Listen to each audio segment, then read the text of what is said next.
გამარჯობა მეგობრებო. აქაური შობამდე 4 კვირას, წინა 4 კვირას ეძახიან ადვენტს. და ამაზე ცალკე ვისაუბრებ, მაგრამ ბუნებრივია მოგეხსენებათ, რომ ეს ის პერიოდია, როცა დღის სინათლე კლებულობს. და შემდეგ ხდება დღის მომატება და ამასთან უკავშირებენ ხოლმე სხვადასხვა ტრადიციებს და ამავე დროს ეს არის ის პერიოდი, როცა ამბობენ, რომ ძალიან ბევრი სასწაული პოზიტიური შეიძლება მოხდეს და ერთ-ერთი ასეთი ამბავი, რომელიც მე ზუსტად შობის დღეს შემემთხვა, მინდა რომ მოგიყვეთ, რათა როგორც დასტური, როგორც დამამტკიცებელი იმისა, რომ ხანდახან ფაქტორები ერთმანეთს ისე ემთხვევიან, რომ happy end, ეს ბედნიერი ბოლო იმ მომენტში შესაძლებელი არის და ამის იმედი სულ უნდა გქონდეს. ესეთი პატარა მოთხრობები, პატარა სასწაულები ჩემთვის არის ყოველთვის დიდი მოტივაცია, იმპულსი, რომ დავიჯერო, რომ ეს შესაძლებელია და ეს ხშირად შესაძლებელია ჩვენი პატარა ხელის წაყრით ან ჩვენი თანამონაწილეობით და მე ვფიქრობ, რომ ესეც არის ძალიან დიდი პრივილეგია, როცა რაღაცა პატარა სასწაულში პატარა მონაწილეობას იღებ. ეს სიტუაცია მოხდა ჩემს სამეზობლოში 23 დეკემბერს მქონდა ბოლო სამუშაო დღე. დავბრუნდი სახლში და რომ ლილიკომ გამიღო კარი, მაშინ შედარებით ახალი, რამდენიმე წლის გადმოსულები ვიყავით ამ სახლში და ჩემს მეზობლად, გვერდით მეზობლად მყავდა ღრმად მოხუცებული კაცი, რომელსაც ომი, ტყვეობა და ძალიან ბევრი რამ გამოვლილი ჰქონდა, საჯარო მოხელეც იყო, მგონი რაღაც კარგი პოზიციაც ეკავა, ძალიან საინტერესო პიროვნება იყო, დაახლოებით 90-ს მიღწეული, მგონი 87 წლის იყო მაშინ და რასაკვირველია ჯანმრთელობის პრობლემებიც ჰქონდა. მას ყავდა ძაღლი დაკელი, მგონი თქვენ დაკელს იცეხით, მოკლე ფეხები რომ აქვთ, ისე დატოსტოსებენ და კარი გაიხო და ჩემს შვილთან ერთად ესეც გამოტოსტოსდა და რადგანაც ჩემი მეზობელი ძალიან იყო ამ ძაღლზე ფოკუსირებული და ვერანაირად ამ ძაღლს არანაირად არსად არ გაუშვებდა, ერთხელ ჩვენ შევთავაზეთ, რომ ჩემს შვილს გაესეირნებინა. მე მეგონა, რომ ამით მას დავზოგავდი და ისეთი უარი განაცხადა, მეორედ ვეღარ გავბედეთ ამის შეთავაზება. და არ მენიშნა კარგად და ჩემმა შვილმა მითხრა, რომ დედა იცი, ამ მეზობელმა ყველგან რამდენიმე ფანჯარაზე, ასე ვთქვათ, რომელსაც გარესამყარო სამეზობლო ხედავდა, მიშველეთო გერმანულად დაწერა დიდი ასოებით ქაღალდზე და გამოაკრა, ისე რომ ვიღაცამ დაინახა, მერე სხვა მეზობლებს უთხრა, შეიკრიბნენ და ბოლოს გამოუძახეს სასწრაფო დახმარებას და ჩემი შვილიც, რადგან გვერდით ცხოვრობდა, გავიდა და მოკლედ მან მითხრა, რომ დედიკო იციო, რომ სანამ წაიყვანდნენ, უთხრესო, რომ თქვენო თუ თქვენი ნებით რომ ესე იგი მოუყვებითო და ფსიქიატრიაში უნდა წაიყვანათ, ესე იგი მას რაღაცა უჭირდა, არ იყო თლათ სრულ აზრზე და ეს თვითონ ეტყობა შენიშვნა. გააფრთხილეს, რომ თვითონ თქვენი ნებით ვეღარ წამოხვალთ, აქ არის ესე იგი ეს ექიმის პოზიცია, არც მისი თანხმობის მასთან გასაუბრების გარეშეო. შეიძლება თარგმნო, რომ ექიმი საჯარო მოხელეს სტატუსში ექიმი თუ როგორ მამის გავსი. და ეს დათანხმდა თურმე.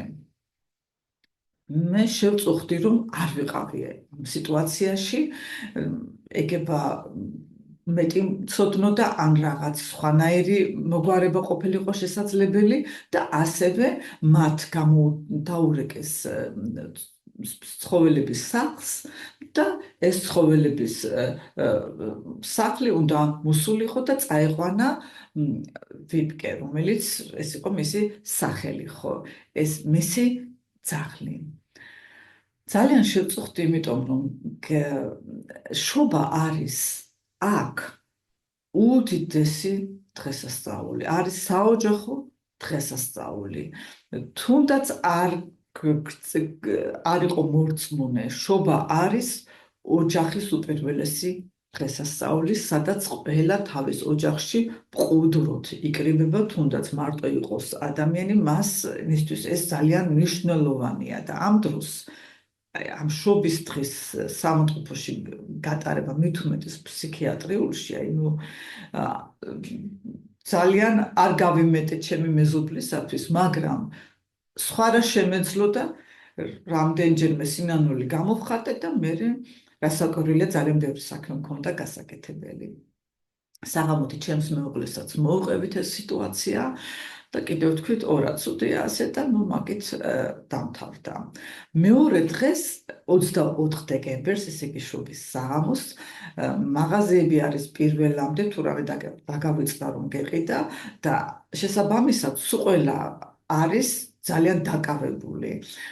მოგახსენებთ, რომ აქ აქვთ ეს ტრადიცია, რომ საშობაო ნაძვის დღეს 24-ში რთავენ და აქ ისეც არის, რომ თქვათ შეიძლება ბავშვების შრომად მორთონ და აი შობის საღამოს გააღებენ და მე ეხლა ესეთ რამე ვერ წარმომიდგენია, მე მანამდე ვრთავრობ, დიდხანს მქონდეს და კიდევ უნდა მოგახსენოთ, რომ შობის დღეები რომ დამთავრდება 28-ში, ახალ წლამდე ყველაფერს გააქრობენ ამ დეკორაციას და მე მაქვს რასაკვირველია ჩვენ შობამდე კი არა, ძველ ახალ წლამდე შეიძლება დავტოვო ხოლმე ესეთ მცირე 10-მდე აუცილებლად და აი ეს არის კიდევ თავისებურება, რომელსაც ეხლა უბრალოდ ესე როგორც ინფორმაციას ვაშხერებ.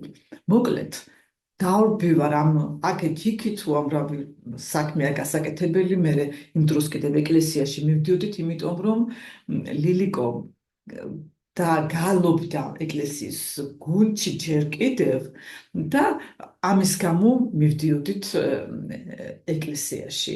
თორემ აქ ესე იგი ეს მე ეს ამბავი რომ დამთავრდა, მე აღარ მივდივარ. კარებზე ზარია, დაახლოებით 12 საათია და მივირბინე კარებთან, გამოვაღე და ჩემი მეზობელი დგას ჩემ წინ. ისეთი გაუცებული თვალები მქონდა ეტყობა და ჩვენ რომ ვიტყვიან საცრის ოდენა, რომ მაშინვე მითხრა, რომ იცი თოისო, მე ცოტა გონებაზე რომ მოვედიო და მივიხედეო ფსიქიატრიულში.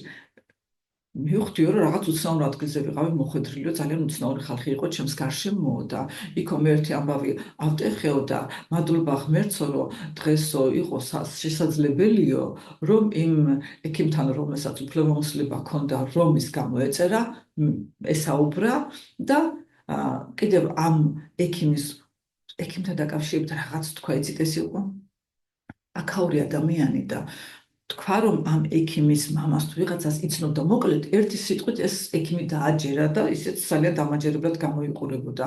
მე თუ ვფიქრობ, რომ ეს სიტუაცია რაც მოხდა, შეიძლება ნაკლები სითხე მიიღო და დეჰიდრირებული იყო და ასე ვთქვათ, რაღაცა მოკლე დროით გონება აერია. და შემდეგ იქ სამავთყოფოში ალბათ მიხედეს და ალევინეს სითხე და დაეწმინდა გონება. ძალიან გამიხარდა, ჩავთვალე როგორც უდიდესი სასწაული, რომ ეს შესაძლებელი იყო, იმიტომ ძალიან ბევრი ფაქტორები უნდა დამთხოვოდა ერთმანეთს, რომ ის იმ დღეს, როცა ფაქტორად ყველაფერი დაკეტილია, რომ ის ექიმი საერთოდ იმ დღეს იყო, ზოგი იღებს შეუძლებას მანამდე და ეს 24-ში როგორ მოხდა არ ვიცი, არ მოველოდი და აი ამ სიხარულში ვართ, რომ უცებ მეც ჩემმა შვილმას და მანაც უცებ თქვით სახელი ვიპკე, ძაღლის სახელი. მას რასაკვირველია უნდოდა ეს შობის დღეები თავის ძაღლთან, თავის საყვარელ ძაღლთან ერთად გაეტარებინა და ეს ძაღლი კი იყო ამ ცხოველთა თავშესაფარში. მე რო ეს რასაკვირია მცოდნობდა ძაღლსახში დავიტოვებდი, მაგრამ სანამ მე მოვედი ეს გადაწყვეტილება მიღებული იყო და დამატებით კიდევ ეს არც ვიცოდი რომ ეს მოტრიალდებოდა საქმე. მაშინვე დავრეკეთ, აღმოჩნდა რომ პირველამდე ისინიც გაღებულები არიან და მოვახერხეთ მის ქალიშვილს შევატყობინე, მას სმენის პრობლემა ჰქონდა, რომ ტელეფონზე დარეკვა თვითონ არ შეეძლო და ვკითხე თუ შეეძლო ამ დღეს სასწრაფოდ მოსვლა, თუ არა ტაქსის გამოუძახებდი, მან შეძლო მოსვლა, წავედით, გამოვიყვანეს ძაღლი, მახსოვს რომ მე ჩავსვი ეს ძაღლი მანქანაში, იცით რა, ისეთი მძიმე იყო, რადგან ძაღლს მოკლე ფეხები ჰქონდა, მანქანაში თვითონ ვერ ჩახტებოდა და ეს ძალიან გამიჭირდა ამ ძაღლის ესე აწევა და მანქანაში ჩასმა. მოვედით და მე რომ მივაცილე, ქალიშვილი მაშინვე წავიდა, იმიტომ თავისი ოჯახის საქმეები ექნებოდა მოსაგვარებელი ალბათ და ვკითხე რომ რა შემეძლია გავაკეთო, რა შემეძლია გამოგიტანოთ, აი რა გჭირდებათ კიდევ და რა გაქვთ სახში და ამოწმა გადახედა, გამოხედე და მითხრა რომ აი შავი პური მინდა და შავი პური მომიდანეთ თუ შეგიძლიათ. და მე არ ვუთხარი რომ შავი პური სახში არ მქონდა. იმ პერიოდში არ ვყიდულობდი შავ პურს, გერმანელებს ძალიან მიყვართ და მე რომ მithქვა რომ მე სახში არ მაქვს, მაგრამ შევეცდები მოგიტანოთ, ის აუცილებლად მეტყოდა რომ არა, მაშინ არ არის საჭირო გაანებო თავი. ის იყო ის აი ცოტა ძველი ჯენტლმენის ტიპი იყო, რომელიცაც არ უნდოდა რომ ვინმე და განსაკუთრებით ქალი შეეწუხებინა და რადგანაც ეს აღქმული მქონდა, უთხარი ეხლავე მოგიტანთ. გავიქეცი ჩემს ეს სახლი არის მარცხნივ, მე მოყვება ჩემი სახლი და კიდევ მარჯვნივ ჩვენ წინ ცოტა მოცილებით დგას 3-4 სართულიანი, მგონი 4 სართულიანი სადარბაზოიანი სახლი და იქ ვიცოდი რომ ცხოვრობდა ერთი მოხუცი ქალბატონი, თუ არა ვიფიქრე მეზობლებში გავიკითხავ, მაგრამ ჯერ იქ წავედი და ვთხოვე რომ ხომ არ გაქვთ მეთქი შავი პური, ესენი ერთმანეთს იცნობდნენ, რასაკვირველია ბევრად ადრე ვიდრე ისინი გავიცანი, დაახლოებით 1 ასაკის იყვნენ. მას ჰქონდა შავი პურის ნაჭერი კერა, მთელი შეკვრა მომცა. მოუტანე მას სირბილით, იმიტომ ვიცი რომ ჩემი ოჯახი მელოდება და ამ დროს ჩემი მეუღლე ფანჯიდან ხედავს რომ მე აქეთ-იქით გავქრივარ და გამოვქრივარ და სახლისკენ არც ვიხედები და ვერ გაუგია რას ვაკეთებ. მიუტანე ეს პური, გადამეხადა დიდი მადლობა და იცით წამოვედი და ვთქვი რომ აი ეს არის ჩემი დღესასწაული უკვე შედგა. რომ ეს იყო შესაძლებელი და ეს ძალიან ბევრი პოზიტიური ძალები იყო ამაში ჩართული და რა ბედნიერებაა რომ ამ ადამიანმა შეძლო გამოსვლა, რა ბედნიერებაა რომ ძაღლიც სახლში ჰყავს და ეხლა აი ამ შავი პურიც და ალბათ ექნებოდა კონსერვები და ბევრი რაღაც, რასაც თვითონ ჭამდა, იმიტომ სხვა რამე არ მოინდომა და ჩემთვის უკან რომ მივიხედები, იყო ერთ-ერთი ისეთი განწყობა, ამაღლებული განწყობა, რაც მე ამ დღეს მქონდა, იმიტომ რომ აი ამ დღე მაჩვენა რომ ეს პატარა სასწაული არის შესაძლებელი, რომ ვიღაცა ზის სიხარულით სახლში თავის საყვარელ ძაღლთან ერთად და არა იძულებით ფსიქიატრიულ საავადმყოფოში. და აი ასეთ პატარა სასწაულებს გისურვებთ თქვენ ყველას და ისინი ყოფილიყვნენ ჩვენ ცხოვრებაში ბევრი, რათა ჩვენ ყველამ დავიჯეროთ, რომ აი ეს დიდი სასწაულები პატარა სასწაულებიდან იწყება. ჩვენ უნდა ვენდოთ სამყაროს და ჩვენც მივიღოთ მონაწილეობა, რადგან ეს არის დიდი პრივილეგია, ის ენერგია, რასაც იმ შედეგით ვიღებთ, არის აი წარმოუდგენელად, იცით, სიტყვებიც კი არ ყოფნის მე იმ ჩემი მაშინდელი გრძნობების გამოსახატავად და შედგებოდეს ჩვენი ცხოვრება პატარა და დიდი სასწაულებისაგან. დიდი მადლობა, კარგად გრძამდებოდეთ.